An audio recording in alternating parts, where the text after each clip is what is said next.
Hey everyone, just tuning in live right now. This is Adrift. We have Jack Carlson, and I'll do an introduction once everybody starts tuning in. But I'm super stoked. As people are coming in, how you doing? How are we? We staying productive? We staying motivated? And if not, that's cool too. You know, make sure your mental is just it's always right. There he is, man. What's going on? Jack, man, you look great, dude. Where are you? That doesn't look like New York. No, I'm in Florida. Ah, dude, the tan's looking good on you, man. Thanks. Yeah, I've been here for a long time now. It's kind of weird. Yeah? Is it by choice or did you get stuck down there? I mean, I kind of got stuck by choice, you know. I feel a little guilty actually about, like not being in the city. I came down here at the beginning of March. My dad is moving into a new place here, or he was moving into a new place here at the beginning of March. And so, yeah, I came down thinking it would be for like 5 days. And then stuff started to get really bad in the city. And I was like, okay, I'll stay here for a little longer. And then stuff got really bad. And I was like, okay, well, there's no point going back now because we're, all working from home anyway. And yeah, here I am 2.5 months later almost. Wow, dude. It's kind of weird. It's really weird. And I brought enough clothes for like 5 days or probably less. So you're getting kind of bored at this point. You're like, I've already done this outfit. Yeah, I mean, I'm sure like any other people, definitely starting to go pretty stir crazy at this point. I know that's right, dude. I know that's right. So I wanted to, just say what's up, but also give people a little moment to join in. I know people are going to be tuning in, tuning out. So I actually wanted to start with a little introduction because I did a little research on you and found out some things that I didn't actually know. Oh, Like, for example, I'm just gonna dive right in and just do the thing. All right. So Jack Carlson, doctor of philosophy from Oxford, archaeologist, author, of course, Rowing Blazers. But you actually have another book as well. What was it? The Amusing History of Coats of Arms? the humorous guy heraldry. Yeah. Yeah. It's cool. No. I was like, dude, I thought you've only ever done one book and you did the illustrations for that too. So I was like, okay. Yeah, I liked to draw cartoons when I was a kid. I lived in London for a little bit when I was a kid. I was always very interested in kind of symbols and, started drawing like coats of arms and I don't know, like many kids who are interested in kind of, I don't know, knights and armor. And that was a bit of an influence too. But yeah, I got really interested in the subject of heraldry, which is the study of coats of arms. There's not really any kind of like book for kids on it, so I just wrote one. Yeah, you're bringing up all kinds of stuff from my past, man. I'm scared about what else you're gonna bring out.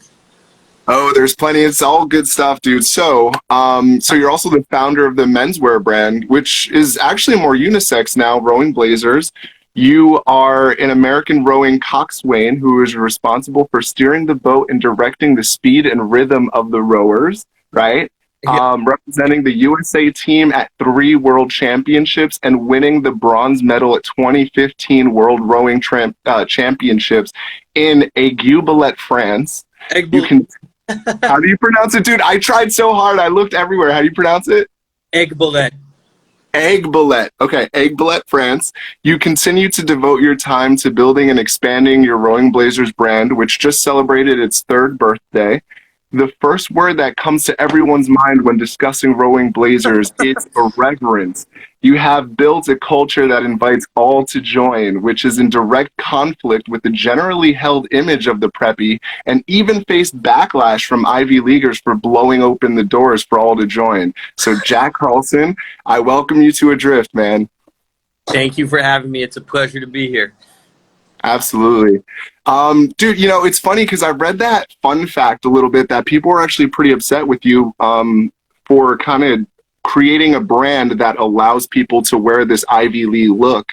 But at the same time, when I looked at the history of it, it seemed like it was necessary at the time because these universities stopped making their own. They stopped manufacturing it on their own, correct?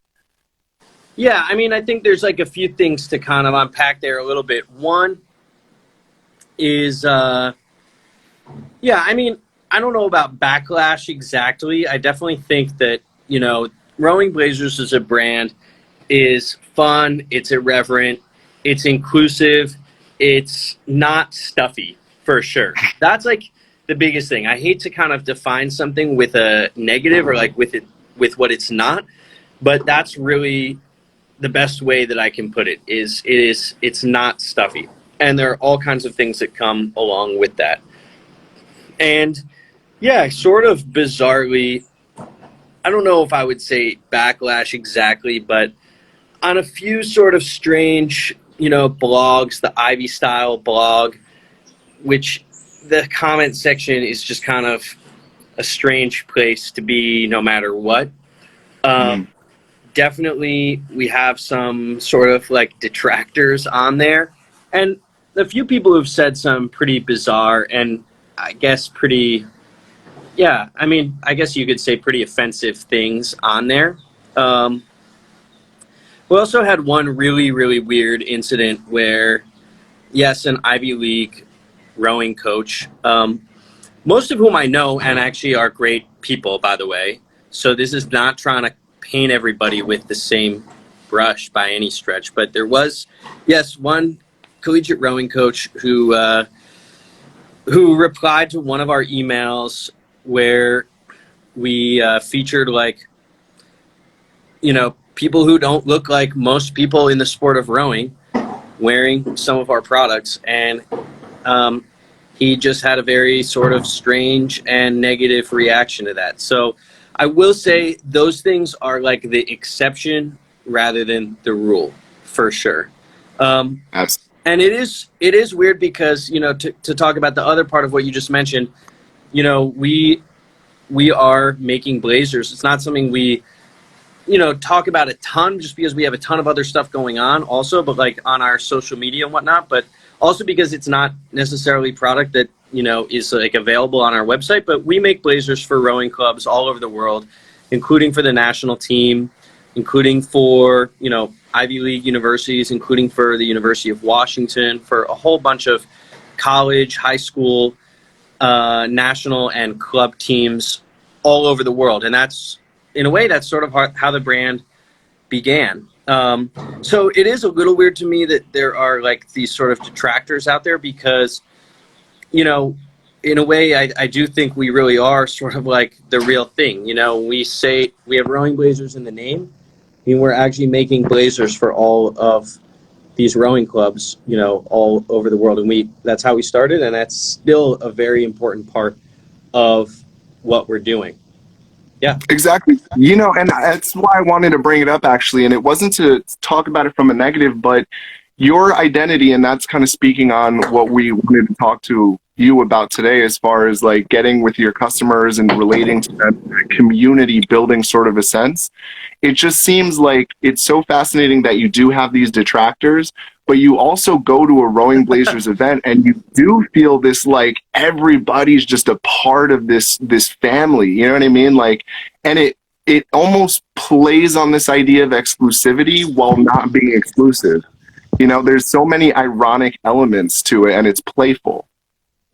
Yeah, I think the word exclusive gets thrown around a lot, especially in fashion.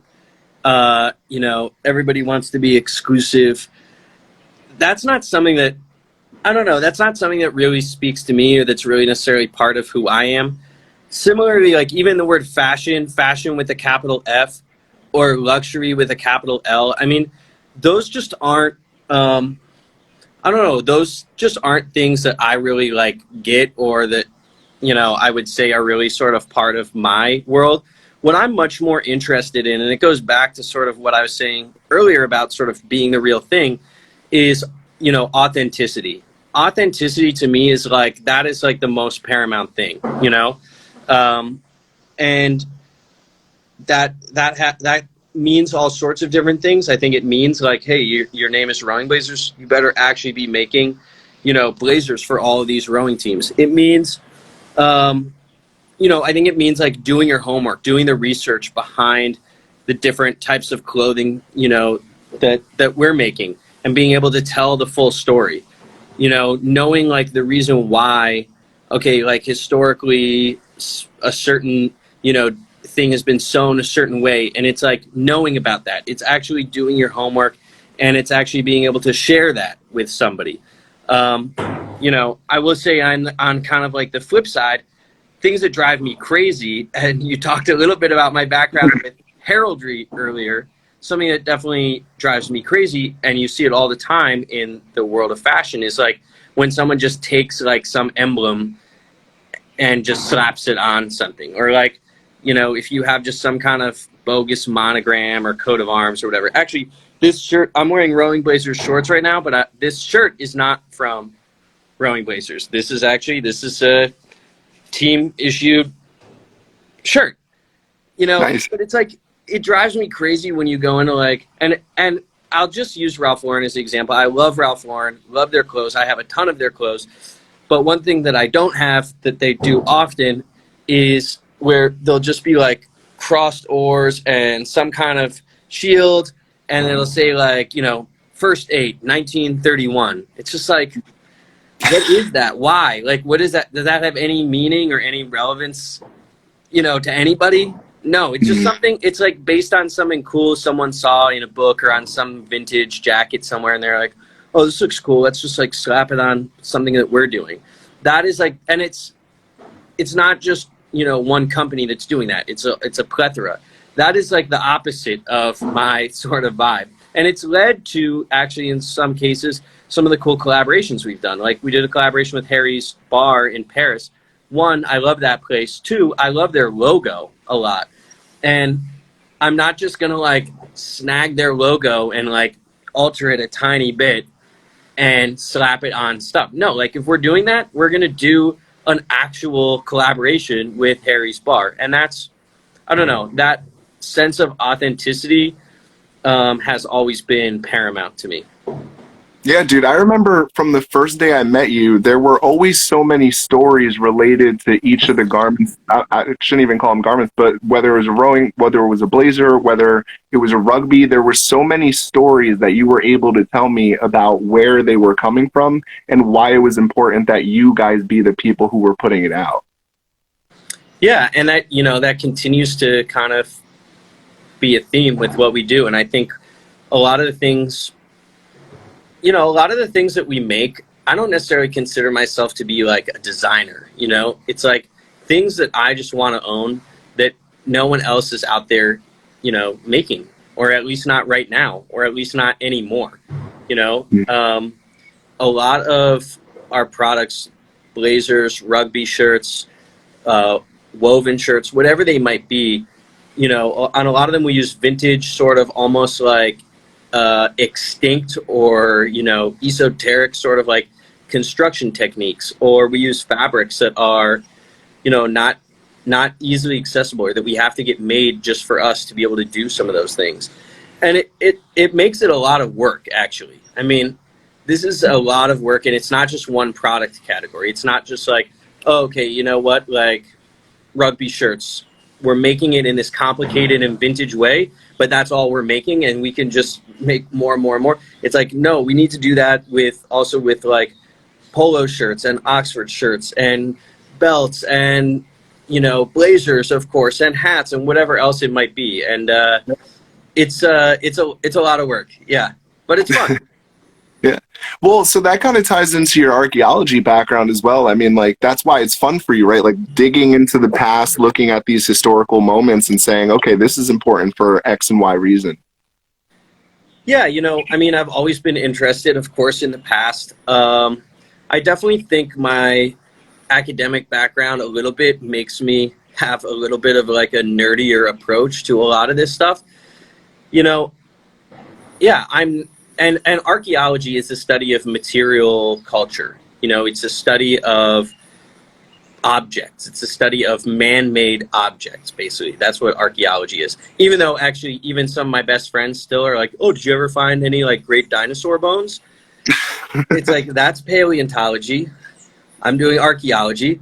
But yeah, I mean, it is the study of objects, and clothes are objects. And so studying like the details, how they're made, when they were made, what they're made out of, who made them, that's all archaeology in a way. And I definitely think my background there has given me, uh, yeah, I don't know, like a little bit more obsessive sort of approach to the research that, I want to do before we go out and make a piece of clothing. Mhm. Absolutely. So now let's tie that back into what the initial reason for this conversation was, community, because it feels like because you infuse so much purpose in the brand, so much purpose and intention behind everything you put out, it seems like it's easier for people to relate to that because it's like, oh, I remember that, or oh, I remember seeing something like that. And then there's the history to draw people in as well, and you almost don't disclude anybody, between all of your different collaborations with brands that you never thought you would have ever seen a Rolling Blazers brand do. Like my favorite, for example, is not Namwa Tea Parlor. Like, who collaborates with like a restaurant and creates this amazing capsule collection? Like that's another one of those moments where it was like, yeah, dude, I want some of that. Yeah, I mean, we've done collaborations with a lot of amazing brands, a lot of restaurants, actually. Artists, photographers, big brands, small brands, preppy brands, streetwear brands. It's run the gamut, but um, I think there is kind of like a continuous sort of thread that runs through everything that we do, and that's in a way that's just sort of what my interests are and the things that I like. I think you're right about sort of, I don't even, think of it as like, oh, our brand needs to be like really accessible and really, open and whatever. It's just like, I don't know, to me, trying to make things more sort of like exclusive or whatever, it's just, I don't know. It's just not really my vibe. And I think that it's interesting you say that because it's not necessarily even exactly like a conscious choice of like, oh, okay, we need to like do this, but like let's make it accessible. That's not ever the conversation. It's just like I get so passionate and so excited about some of the stories behind these things, like whether it's like, oh, the origin of the fun shirt, or the history of the rugby shirt, going all the way back to the history of like rugby as a game, you know, at British boarding schools, and then tracing it all the way up through like 90s streetwear. I get so excited about like all that history and all the little stories that I discover along the way of my own research that I want to share them. And I think that's why the brand comes across as, hopefully in a very organic way, because it is, as being sort of like accessible or I don't know, inclusive. It's not because it's like, oh, okay, well, let's like dumb this down, or like let's break it down, or it's not because of any conscious choice of like, oh, okay, let's do this, but like let's do it inclusively. It's like, no, let's do all the research and all the homework, and like let's do the thing that we're doing properly and correctly, and like let's share that story and those histories and those sort of interesting little anecdotes that we've come across along the way of doing this homework and doing this research, and share them with everybody. Absolutely, dude. Somebody just commented, so I want to take a minute and read that. Burno, of course, Burno. It's a welcoming brand. It's very authentic and a genuine aura.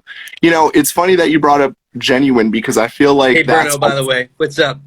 shout out Burno, man. He's always at the events. Authentic is a really important key word there. Because I think, again, if you want to connect with people and have the sort of response that Rowing Blazers has had, where it almost has like a cult following that's a little bit more elevated than a cult following, but people who are into Rowing Blazers are like die hard into Rowing Blazers. You know what I mean? And I feel like it does attract a certain person because just in the same way that you're very interested in all these different elements and historical pieces, I think that's a kind of key component in the customer base, that all of them are exactly like that. They love the stories. Yeah, it's funny. it's funny to say like all the customers are exactly any which way, because I do think we definitely have, like, the brand has a following, but it is a very eclectic following, actually. Yes. Very, Yeah. very eclectic. But I think the common thread, and I'm biased, of course, but the common thread is these are all like kind of interesting, curious, smart people who like things that go beyond just like the superficial. They like to know the backstory. They like authenticity. They like, I don't know. I think they like the sense of realness, the sense of genuineness. Uh, it's not just about like how something looks, but that's cool too. Like a piece of clothing can look very cool or colorful or whatever, but it's also kind of about like the why behind it. Mhm. Um, I do think that more and more people are becoming, I don't know, more engaged, more interested in learning about like what they're wearing or what they're buying on a deeper level than just like, oh, that looks cool. Of course, people are becoming more interested and more engaged about like how things are made, where they're made, if they're made ethically, sustainably, etc. But I think, and that's very important for our brand too. But I also think another aspect of that is learning about like the history, the stories, the anecdotes, and like I said, the why, the why. Mhm. It's like, um, that's that I think is kind of the common thread that unites a lot of our fans and a lot of our customers, basically. Mhm. That's like really beautifully put, though. I mean, there's a poetry about that. If you really just sit there and Oh, just get out of absorb here! it. Dude, no, there really is, though. I mean, like I, so I'm gonna say one thing and then I'll break it down a little bit as to why I'm saying this. So anything that I own by Rowing Blazers, I actually specifically put together, like in my closet. It's all like it's not scattered around. It's not like, the one rugby's over here and the one t-shirt's over here. Like all of them are just in their own little spot. And every time I wear one, there's kind of this sense of like pride. And it's not stuffy. It's just like when I wear there's something almost uniform that happens. It's like, I want to stand up straighter and I want to like own what I'm wearing. You know what I mean?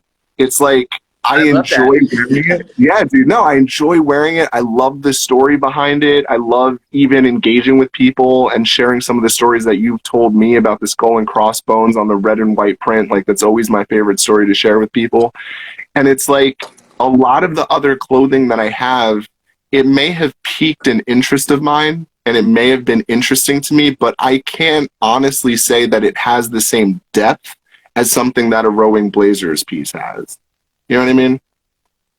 I mean, look, there's a lot of. I don't exclusively wear Rowing Blazers, actually, and I love finding, I don't know, cool stuff, vintage things, and there are a lot of great brands out there doing a lot of cool things. I'd like to think that we're one of them. But no matter what I'm wearing or what I'm buying, like, I'm definitely motivated by that sense of story, that sense of meaning, that sense of authenticity, no matter what brand it's from. So that's nice to hear. Yeah, absolutely. So I just want to thank everybody too who's tuning in. We're getting some comments again. So Owen F. Sullivan, thanks for joining in and thank you for the comment. I love the aesthetic culmination of art, history, fashion, and sport, among many other things that come together to create the truly unique and genuine brand image that is Rowing Blazers. And then Oreo M. McFlurry Fries, which that's a fun name to say. What are the what are the top few brands that you both are wearing right now? So that's interesting. Like, so we're talking about Rowing Blazers and why I would wear it, but what are some of the brands that you wear that make you feel the way that I just shared? Um, for me, it's a lot of vintage, a lot of vintage stuff. Um, and it really is a pretty wide spectrum of things that I'm wearing. I think some people, when you say vintage, they think of like Sean Crowley, who has amazing vintage stuff. A lot of it is like British militaria, Oxford and Cambridge, sort of stuff. It's like British boarding school stuff, the school scarves, the stuff like that. I think that's cool, and I'm into some of that for sure, without question. That's part of kind of, I don't know, my thing as well. I mean, I'm a guy who wrote a book about heraldry, but it can also be like And illustrated it. and illustrated, but it can also be like vintage Fila. It can be like vintage soccer jerseys, and I'm talking vintage. I mean, stuff from the 90s, stuff from like the 30s. You know, Right. it really kind of runs the gamut. I mean, that's kind of a I don't know, that's kind of a lame answer to your question, because you're saying like what are the top few brands, and that's like, I don't know, that's not really a vintage is not really a brand. But that's, to be honest, that's probably most of what I wear. The brands within that category, definitely been really into vintage Fila lately. Bought a bunch of stuff from on eBay that's vintage Fila Magic line, which is like the most 90s stuff ever. It's like all the great 90s colors, the magenta, teal, purple. It's Yeah. it's just I don't know. It's just a road that I just started going down. That's probably my biggest thing that I would say right now. And I'm also a little biased because we have a collaboration with Fila that's coming up soon, so that's probably part of like why it's been on my mind, to be honest. I've gotten really, this is footwear, but it's but it's kind of related. I've gotten really into Sauconys. I've been on this Saucony kind of kick lately. Saucony Sounds like running philosophy. shoes. It's not a philosopher. Saucony. And actually, if I of course have been watching The Last Dance. You see, and actually, of course, MJ's always wearing his Nikes. You see some of the other players wearing Sauconys on the court, funnily enough. Dude. This is kind of coincidence because I was like ordering some Sauconys before that. But I don't know. That's just, of course, I'm always into my Sperry's and Sperry's, dude. But I don't know. I've just gotten a little bit into Saucony. Yeah, there's Eric's breaking down how you pronounce it. Saucony.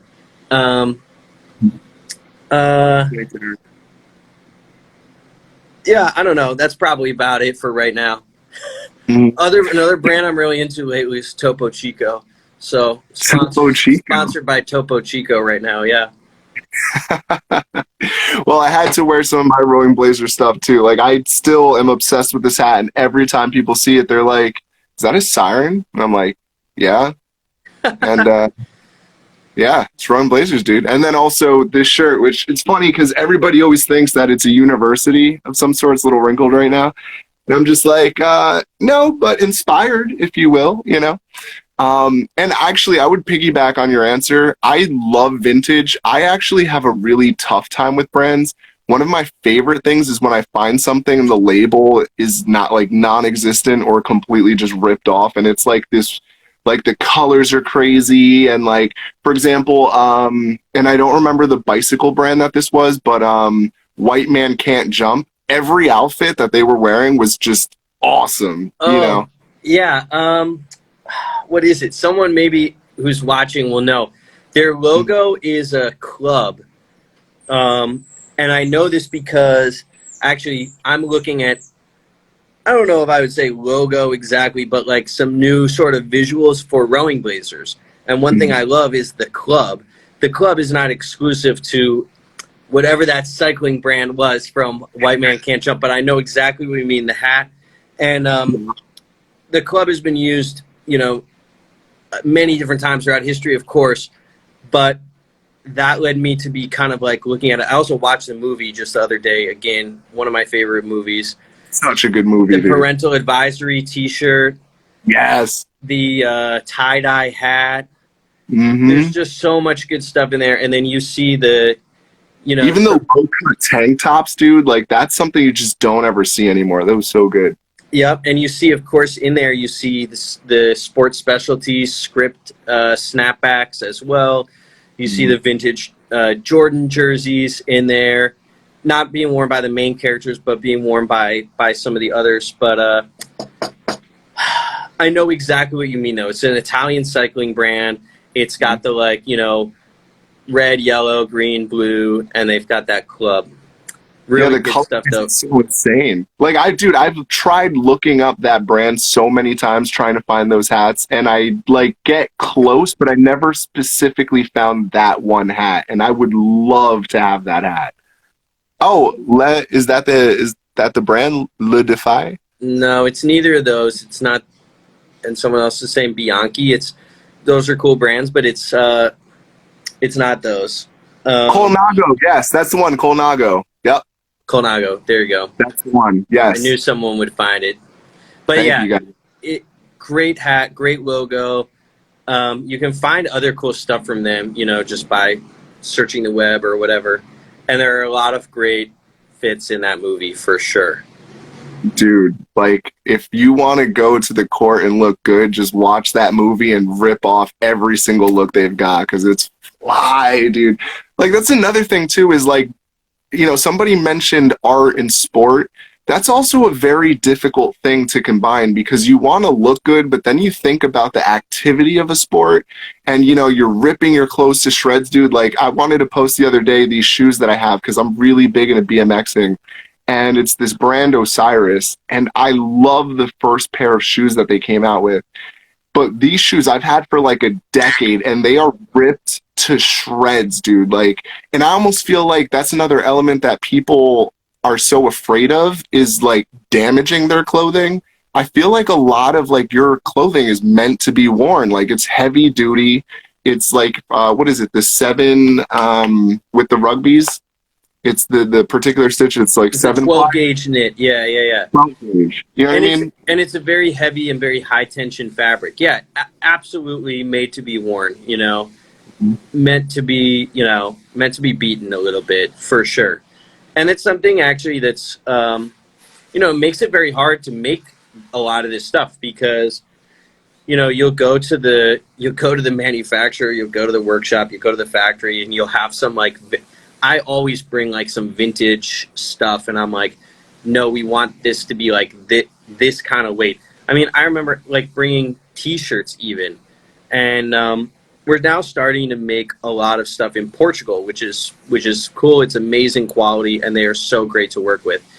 But a lot of those factories too, they're used to working with more like fashion brands, Mm-hmm. and where the T-shirts are like, I don't know, really soft, and it's just not my vibe. Like I want the T-shirt to be heavy and have a very like dry hand. You know what I mean? Like that's what I love.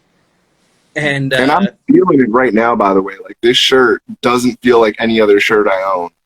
they'll be like, "What do you mean you want this? Like this is going to be more like a sweatshirt than like a T-shirt." I'm like, "Trust me, it will be like a T-shirt. It's not going to be like a sweatshirt. Like people will like wearing it. Maybe not the same customer, that's buying, I don't know, some of the other brands that they might be thinking of, but it's like that's part of why we're different too.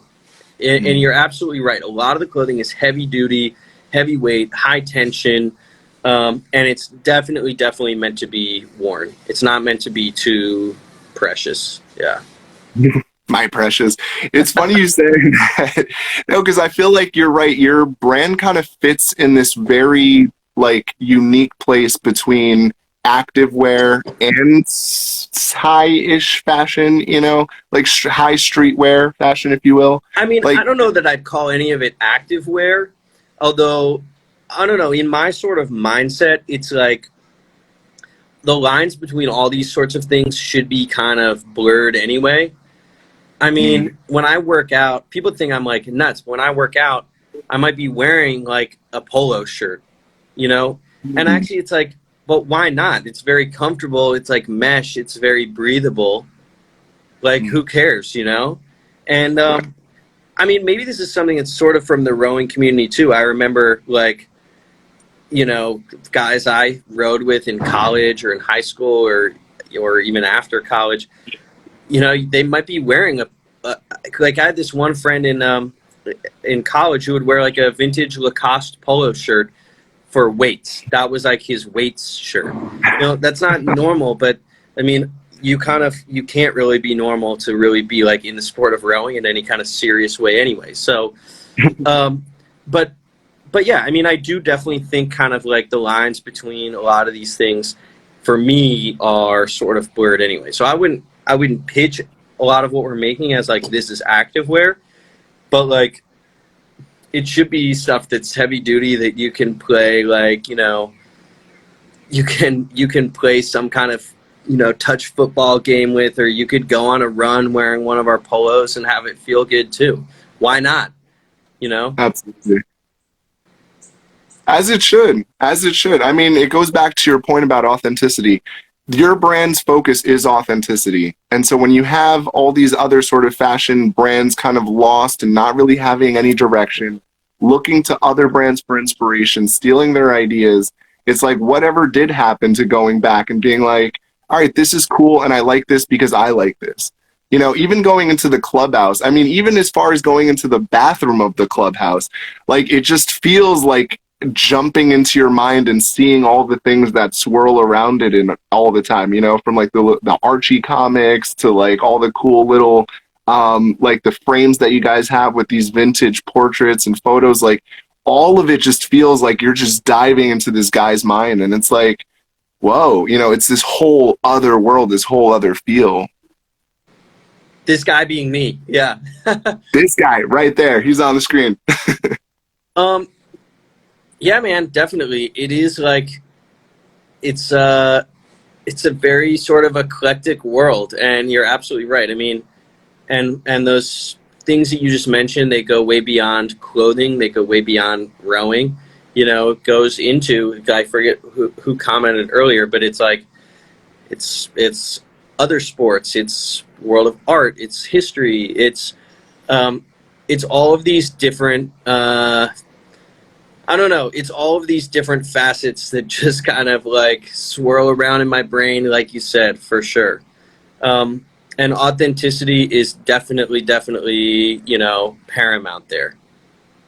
Absolutely. You've always been the super authentic guy from the beginning. And in the post that I just did, it's funny because a lot of people don't realize that I'm not going to say like my career started at Rowing Blazers, but the identity of my career, I think, started at Rowing Blazers. Well, tell that Um, story. You just walked in, right? yeah, so I was a product photographer for this startup, and it's just like painful, to apply your passion to something that's just being sold on Amazon and eBay. It was just like, oh, this hurts. So one day I was like very I almost want to say disgruntled. I was like, I need to like feed my soul. So this was in Morristown, which is about a 25-30 minute trip to Jersey City, and that's how I get to New York. So I had my camera, I drove over, I photographed some people on the way, and then I was in Soho, and lo and behold, the Rowing Blazers lights just popped up, and I saw everybody having a great time, and I was like, what's going on in there?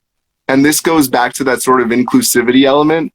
They were just like, well, why don't you just go in and find out? I was like, I could just go in? Like, what? All right, cool. Why not? So I remember going in, and I'm trying to remember who I asked. I just asked, I asked somebody, I was like, it might have been you. I was like, dude, do you mind if I take some photos here? And you're just like, go right ahead, have a blast. And so that's why I posted those photos, because I remember being in this energy and just feeling it. And in that moment, that's when this identity for my own brand, for my own like culture of a photographer started really solidifying, that I didn't want to work for people or with people unless I felt that kind of energy, unless there was this synergy going on. And I feel like I've seen that in every collaboration that you've done, in every person that's worked there. Like, there's always been a reason why they wanted to be a part of it. And I, like, again, I felt that. And so every time you've been like, dude, you're a legend, you're so fantastic at what you do, it's only because I was working off of the energy that was already there, dude. You Well, know? that's too nice of you. I will say, by the way, for anybody who's watching who doesn't know, Joey Fresco, who's the guy who's interviewing me right now. Joey is a legend. He is the best event photographer that I've ever seen. And he literally, exactly as he said, he just came in like off the street one day and was like, hey, can I like take some pictures at this, at your guys' event? And, you know, I was just like, yeah, man, great. Sounds good. Not knowing, you know, sort of like what this was for, or like what they were going to look like. And the photos were incredible. Joey has been our main man for every event that we've ever had, unless he has somewhere more important to be, which has been only once or twice. I'm just bitter because I know how good you are. That's all. But seriously, this guy is the best. He has such good energy, brings such good energy to the event. It's not like you're like the event photographer and you're there. You're part of it. You're part of the Rowing Blazers family. You're part of like what the event is. You're part of what the whole feeling around that evening is. So that's you know, that's totally how I feel. And I appreciate all your kind words to me. Definitely, I know a few people who would disagree with you on some of them. But yeah, man, I mean, the feeling is mutual. Absolutely. But see, and that's, you know, it's funny because what was it? Episode 2, I was photographing, or not photographing. See, now I'm talking about that. I was speaking with a designer. His name's Damien Joel, and he uses upcycled materials. So here we go again with this inspiration from vintage and, you know, working with materials that have already been made or done history. And he was like, he made me realize that part of my photography isn't just the energy, but it's also the connectivity and being connected with the people around me as I'm photographing them. So it's weird because doing this series has also been kind of an extension of that. That's why the people that I've invited, I either know or have a good feeling about. You know what I mean? Like, I want to have these conversations and I want people to understand like how important it is, again, back to the topic with community, that like if you're going to vibe with people, if you're going to work with them, like that connectivity, you have to put your effort in for that. You know, like you have to like give yourself so that people feel comfortable giving themselves. And I always, like, the more that I've worked with Rowing Blazers, other brands I've had the fortune of working with, like I always took that lesson from that first event over into every other thing that I've done. You know, it's just been a learning That. process. Yeah, dude. 100%. So thank you for, let me check the time here because I know you also have to head out shortly. But yes, connection is power. And, you know, this is also a testament to that sort of connectivity. I mean, we've got the founder, the owner, Rowing Blazers here having a conversation with me, and this feels super cool. It's very validating to kind of share this energy, dude. And I know that at the end of the day, man, you're just Jack Carlson. Everybody's been saying that in the comments. You're always you. You're always going to be you. But like, there is a certain majesty that comes with standing in your own identity and your own strength. And that's something that just shines through and through with you, with Rowing Blazers, and it's unapologetic. That's what's beautiful about what you're doing, man. Wow, that was beautiful. I appreciate that a lot. And I'm sorry that I do have to run. For anybody who's watching, this is just a little, I don't know, tidbit, but the reason why I have to run, I have another call with a potential new collaboration that we're doing. I can't say who it is, but it's eyewear. I'll just leave it at that. I have a few thoughts. Yep. We'll see what happens. It's just a phone call. So, well, I wish you well, dude. And is there anything else that you want people to know? Do you want to get them on the email list? I wanted to touch more on that, but, you know, is there anything else you want to share? I want people to know that you're the man, Joey Fresco. And I will say also, you know, I really appreciate everybody who has supported us in terms of what we're doing with masks. We are donating, I think, 3,000 masks to the NYC Food Bank tomorrow. We are also releasing more masks tomorrow as well. I know it's one of the most frequent things people message me, being like, when are you coming out with more masks? We are making them as fast as we possibly can. They're all made in New York. They're all made using scraps of leftover fabric. For every mask purchased, we are donating another mask to the food bank. They're not medical masks. They are, generic face mask, or not generic face masks, but they are non-medical face masks. They should not be worn like into a hospital, but they should be worn if you're in a store or out on the street or whatever. And the response has just been amazing. So we are coming out with more of those. Actually, I'm misspeaking. On Thursday, sorry, not tomorrow, but on Thursday, we're coming out with new masks. So stay tuned.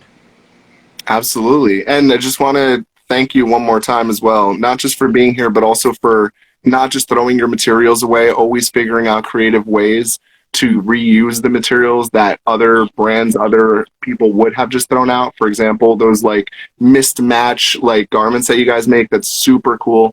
So just as a side note before you leave, thank you very much for being so aware on your of your impact within this industry. I know a lot of people aren't. So thank you for For that, and sure. thank I you mean, for I'll say, joining. by the way, we're not perfect either. Like, we're doing the best we can. We try to be creative, but there are things that I see that we're doing where I'm like, we should get better at this. We should do better at this. And it's some of it's stuff that everybody in the industry is doing. A lot of it is, or it's just the way things are done. That's those things always drive me the most crazy. I hate it when things are just, oh well, this is just how you do things.